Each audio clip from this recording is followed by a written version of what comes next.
All right. I am back for another petty pop up. Real heavy on the petty. I'm just here to state my petty opinion. Everything said in this video is alleged and, in my opinion, and used for educational and entertaining purposes. All right, petty betties. How y'all doing? Hope all is well. We are here to talk about season 8, episode 11. Nell-Raiser. Y'all ready to talk about the liars and haters of Huntsville? All right, y'all, let's go. Okay, so the opening scene shows a beautiful picture of the Fletcher's palatial home. They have a beautiful home. That's a lot of house for them little bit of people that stay there, y'all. But it's a beautiful home. You can't deny that. So the Fletchers are talking about possibly going to therapy. Chris raised it. He asked if they would be open to somebody coming in, and all the kids agree, of course. Um, Little Chris was saying that he thinks Nell would benefit from going to therapy, by herself, not with them. And she was like, "No, I'm not doing that." She was basically saying, the therapy is supposed to be for y'all. I don't need therapy. Lance said that, everybody can benefit from therapy, which they absolutely can. He was saying, they're a tight knit family, and maybe if an unbiased professional could come in and talk to them, then maybe give them more tools to be able to, handle things. And Nell was just very, very negative, in regards to therapy. So Kayla was saying, therapy is not just, going to talk to somebody when things are going bad. You can go and talk to therapists, because, life be life and for everybody. Nell was just very against it. At the beginning, she told Chris, you always wiggle out of it and make me the bad guy, and that you don't support. She said she told him he didn't support her and all that. So their dynamic is really, really interesting. I think it's interesting that you know, as somebody who sees their self as a mentor, for other people, that Neil doesn't have any self reflection. Like she can't take, self inventory and keep herself in check, So I don't understand how in the world do she think that she can help other people or model to other people when she can't keep herself in check. Do y'all think that it's a financial thing? Do y'all think that, I want to know, why do the Fletchers think that they should be counselors or mentors to other adults? Is it because they think that they're in the best financial situation? Because they family and they social aspects are a mess. So I'm just trying to understand, like, the logic behind wanting to mentor other people when you can't mentor yourself. It's just weird. Nell said that she would have to think about it. And just your decision making, honey, just the decision making on this dress lets me know that you have some issues, okay? Nell was saying that she needed everybody to take care of themselves so that she can get out of debt. She wasn't trying to hear nothing about no therapy. She don't need therapy. The therapy is for them. You know, as parents, they expect a lot out of mom. Mom is the doctor. Mom is the nurse. Mom is the caretaker. Mom is the lawyer. Mom is the judge. Mom wears a lot of hats, and we have a lot to do with the shaping of the children, just to be flat out honest about it. So I just think that, if you had a hand in creating the problem, you should also have a hand in trying to correct the problem. Okay, so in the next scene, we have the infamous Marquez, who is the current husband to Latricia and Marceau. Okay, so Marquez walks in, and Marceau offers him a drink. He said he wanted an old fashioned something, and Marceau had to get him together real quick. Now, I could take a dig, but I'm not gonna be quite as petty as I could be. But Marceau was like, You can have something straight or neat. What you want? You know what I'm saying? Ain't nobody working in there, man. You don't see nobody but Marcel. Marcel don't know how to make no drinks. What is you talking about? So anyway, Marquez was saying that he wanted to apologize for getting into it with Ken or something at homecoming or something. And Marcel was saying that, he didn't know, he heard about it, but he didn't know that that was him. He also was saying that, he know all parties, but he didn't know that Trisha and Marquez were married. He didn't know, you know, that any of them were in this situation. However, he said, well, can I call it a throuple? What is it, a throuple? And Marquez said, no, it's an entanglement on her part. It's an entanglement. So he was saying that, he wanted to come back for his kids and to get closure to the other situation. And Marcel said, well, where you at? And he was like, well, I moved around the corner. And he was saying that, her parents passed, and, he really realized that he didn't have any empathy because he hadn't lost anybody in his family, which is the dumbest excuse ever. Um, and he was saying, he live in Atlanta now. And Marcel said, why'd you move to Atlanta? And he basically said he couldn't handle seeing Ken around his kids, taking his kids to school, taking his kids to the school dances, and, you know. So Marcel said you couldn't take him acting as a father.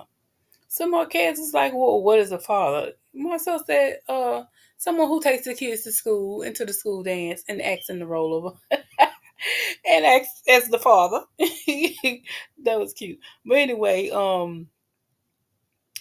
so Marquez goes on to this little diatribe and claims that Trisha had, that she erased 6 years of him being in his daughter's life because I left her and I left the situation, you know.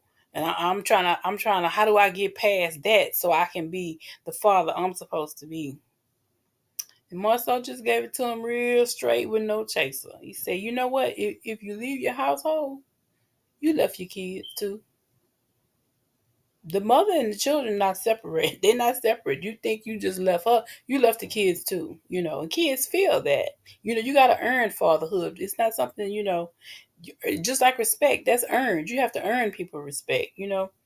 And he was trying to say, well, he think Trisha still love him, Ken just a rebound. But 3 years prior to him leaving, he claimed that, Ken was shooting his shot at Trisha. And for his 10-year-old daughter to tell him a man never leaves his family and saying that she hate him and stuff, that she got that from her mom. And Marcel was like, well, couldn't it be that she got it from her dad? I mean, the girl is intelligent. She's 10 years old. That's about when it starts. And when a 10-year-old says, you left me, that's how she feels. She didn't get that from her mom. She got that from her own intelligence. And Marquez was just shaking his head like he wasn't really feeling what Marcel was saying. He didn't say anything, but he just was not, shaking his head like, he didn't agree. And Marquez was saying, I didn't handle that right, but how do I move forward? So in Marcel's confessional,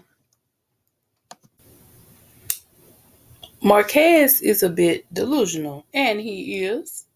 He was saying that anything that you allow to get in between you and your kids is more important than your kids. And if you want to be a co-parent and get on the right track with your kids, you should talk to Ken and you should say thank you. Thank him for picking up the slack. Where you may have been weak, and Marquez can't accept it. He don't want to hear none of that. He cannot accept any fault or any wrongdoing that he may have done. Everything is Trisha's fault, which is generally how most men think. But it's good to see that a man holding another man accountable, because this is something that we don't see. Men don't hold each other accountable. It's interesting though. this is where he lost me. Because when he started saying that, it reminded him of Mel and Martell's situation, and that Marquez is the male in the situation. And I was like, now you're talking crazy. Now you're out of your depth. What are you saying? That doesn't make any sense to everything that you just said. It didn't make any sense. And also, Marcel, you can take your own. Do you take your own advice? Because you're lacking as a father in that respect. You know what I mean? So how about you take some of your own advice and leave Mel and Martell out of it? Why couldn't you just address Trisha and Marquez and leave it at that? Sounds like production to me. Sounds like production to me to add Mel and Martell to the fold, who are off doing whatever it is they doing, don't have nothing to do with this. It's just I don't understand the logic behind always trying to villainize Mel and Martell or polarize their situation as if it is the example to which everything else should be compared. It just didn't make sense to me at the end. I was trying to give him credit, for doing the right thing, but then he ruined it. Because we don't see men correcting men. Little boys are taught when they little boys, they get with their uncles and stuff, and the uncle say, how many girlfriends you got? And the little boy says one. He's like, one? That's all you got is one? So the little boy learns that, okay, so that means I got to have 2 or 3 girlfriends. So when I see my uncle next time, I'm going to tell, he asked me how many I got, I'm going to tell him 3 or 4. They start right off the bat teaching each other how to be toxic. So it was refreshing to see a man hold a man accountable till he ruined it. But that's toxic. That's typical, more so. Okay, in the next scene we see Mel and Nell meet up at the castle on the hill. Mel's got a beautiful home, y'all. So the mentor has become the mentee, right? So I just thought it was interesting that Nell said to Mel that she was extra, that she knows she got to be on time for her, but that Mel was extra. And I was like, girl, just say thank you. Because she was making light of Mel having had them a little setup with the little lemonade and everything, and she had to call Mel extra. Why can't you just say thank you for thinking enough of me to prepare something for us to drink out here? Just be grateful and say thank you. People always got to try to diminish people in some way. I just don't understand that. But anyway, so Nell and Mel get into it, and she tells her that the kids kind of ganged up on her and said that she need therapy and that it hurt her feelings. And she's like, she not bothered because she need counseling. She bothered because she need her money. And that she couldn't even pass her physical. And Mel said that sometimes your emotional thermometer is up, and you really kind of learn how to control your emotions. And Neil was saying how Fletcher is kind of like the good cop, and they make her out to be the bad cop. And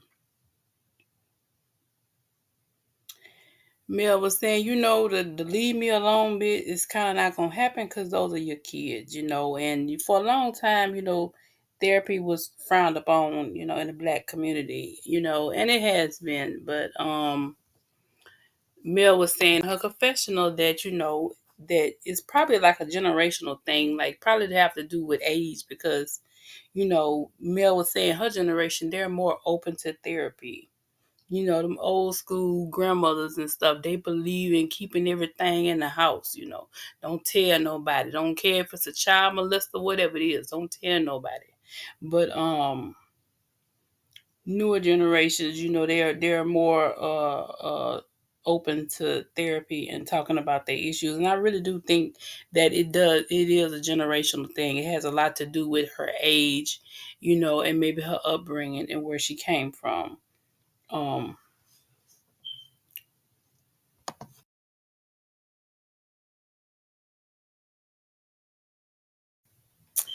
All right, now we get to the actual therapy session, right? So we got all the kids sitting around, and in walks the best psychologist ever, Dr. Kitson Francis. I love Dr. Francis, y'all. Do y'all like Dr. Francis? I love his perspective. I love how he listens, and I love the advice that he gives. You can tell that he really lives what he talks about. And anyway, so we get in this little home counseling session, and Lance was saying that Nell listens to respond, and that she was saying that, yeah, because it's probably something I already told y'all, and the kids were saying that's why they go to Fletcher, because he actually listened to what they have to say. And Anil was like, yeah, okay, well, go keep going to him and let him listen to y'all and see if he can pay all y'all bills. And basically what I got from that is she was saying, yeah, keep on going to him and let him tell you whatever he's gonna tell you. Now see what bills he gonna pay for you, because he ain't got no money. I got the money. Sometimes parents use the finances as leverage, But anyway, so she still wasn't listening to the kids, and she was saying, I heard everything he said. I heard everything they said. All the children saying the same thing. Well, guess what? Guess what, Nell? These your kids. They ain't listening to you, and you ain't listening to them. Okay? They came from you. They doing what you. They say kids don't do what you say. They do what you do, right? So anyway, Dr. Francis listened. He let the children speak. All the children were basically saying the same thing. Nell was still having the same position that she had. It's probably something that she had already told them to do or not to do. She's just not getting it. I'm so sorry, y'all, but this woman is not in any way capable or should be anybody's counselor or mentor or role model or none of that, because she can't even counsel her own children, right? But when Dr. Francis had her addressing all of the children, I mean, it was a tearjerker. I ain't gonna lie and say I ain't drop a few tears. Like I said, I know mom, a lot is expected from mom. Mom wears a lot of hats, but if you don't have the ability to take a self inventory of yourself, how can you help or address other people? Um, and in confessional, she was telling Chris. Chris said, oh, I tried to tell you. She was like, oh, you tried to tell me? She still does not get it. For me, you don't have to be perfect. You don't have to have all the answers. But y'all ever heard that old Chinese proverb that, if you give a man a fish, she eat for a day. But if you teach a man to fish, she eat for a lifetime. These are your children. It is your responsibility to prepare them to go out in the world and be successful. It sounds like the Fletcher children are a little bit entitled, I will say, but it sounds like Nell has been using the finances as leverage. You got to come through me to get this money. Okay. So what I would do is address all the children individually and think, okay, what do we need to do to get you on a path to where you can afford your life? Because either you're not making enough money or something is going on. You need to help the children become fiscally responsible. If that means getting a financial counsel to talk to them or whatever it is they need, if they need to go back to school, if they need to get a second job, if they need to find a cheaper place to live or whatever it is, that's how you help them. It's going to be an investment, in them. You may have to help them for a time until they can get to such a place so they can live on their own and help themselves. But as the parent, that's your job, is to teach them how to go out and be responsible. And I just don't see that these kids have gotten that lesson. Dr. Francis eventually says that, to fertilize the children with love. And I was like, well, amen. Absolutely. Fertilize the children with love, and that will help them grow. Because y'all family, y'all got to be together. It's no sense in being up in arms and fussing about money. You know what I mean? So I'll give you a little bit of my life, what I used to do, because my son was notorious for coming home with some bad news or something. I had to, because I would react, knee-jerk reaction. It upsets you because you work hard, you do everything for your kids, you send them out there, and then they go and mess up or play around or whatever. So when he would come to me with stuff, I would have to catch myself. Like, you know what? Let me talk to you in a few minutes. Give me 10 minutes. Let me calm down, and then I'll come and talk to you. Because had I just full on just went at him, I had to catch myself a few times. I got to screaming and yelling and carrying on. I don't want to do that. And I did not want to give him the perception that he couldn't talk to me about whatever it is that he wanted to talk to me about. So I had to take a chill pill, calm myself down, and then be able to address things. That's what adults do. You don't gonna just go out screaming and yelling at everybody and think they just gonna take it and like it. That's not how life works. I mean, nobody likes to be yelled at or talked at, you know. And I think that's what the kids are saying, that she talks at them. She doesn't really even listen fully to what they're saying.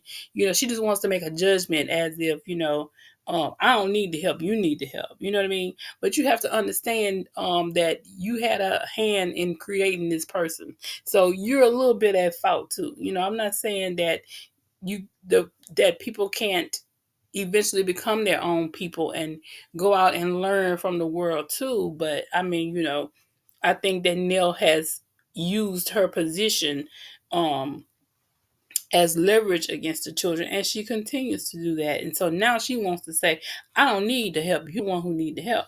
And, you can keep going to Fletcher if you want to, but he ain't got no money. He ain't the one paying the bills. So, and now it has frustrated her. It has kind of overwhelmed her, and she's tired of it. But anyway, that's what I got on that. All right, so we get to the final scene where we have Trisha and her husband Marquez. Trisha was saying how, it upset her that, she lost her mom, her dad, and her sister. Mom and dad passed within 6 months of each other. And the person that she wanted to be there wasn't there to support her. As a person, you have to empathize with Trisha for that, because, losing anybody is traumatic. Losing your parents, people that are really close to you in your life, back to back. I mean, that's got to be that's bananas. Because to be honest, I lost my sister. I lost my baby sister in May, and I'm still feeling it, y'all. I feel it every day. I'm reliving being in that room, all the time. I'm in the funk, walking around trying to shake it, but we around here losing weight and everything. So I had to really empathize with Trisha, because that is a whole lot to deal with. Ultimately, Marquez is just, I don't know what Huntsville breeding out there. I don't think that's the place you want to go to meet no men, okay? Because he didn't have any justifiable reason for not liking Ken. It's just that he didn't want him there. So you mad because Trisha found a man? That's what it sounds like. He didn't say, I don't like the way he treated my kids. I don't like, whatever. His whole problem is he hates seeing that man in the house with the kids. Well, sir, you created that spot. You vacated your spot, and it has been filled. Okay, so what kind of man do you want there, or do you just want Trisha to be by herself? You don't get to decide those things. Once you left the home, you don't get to make those kind of decisions anymore. So anyway, this man just has accountability issues. He can't take no accountability, and he still wants to be in control of the situation. He wants to be in control of how his kids see him, but he's not doing the work that it takes to be the father that they need at the end of the day. He said that he wanted a man to man with Ken. You still putting Ken above your kids. Your focus is Ken.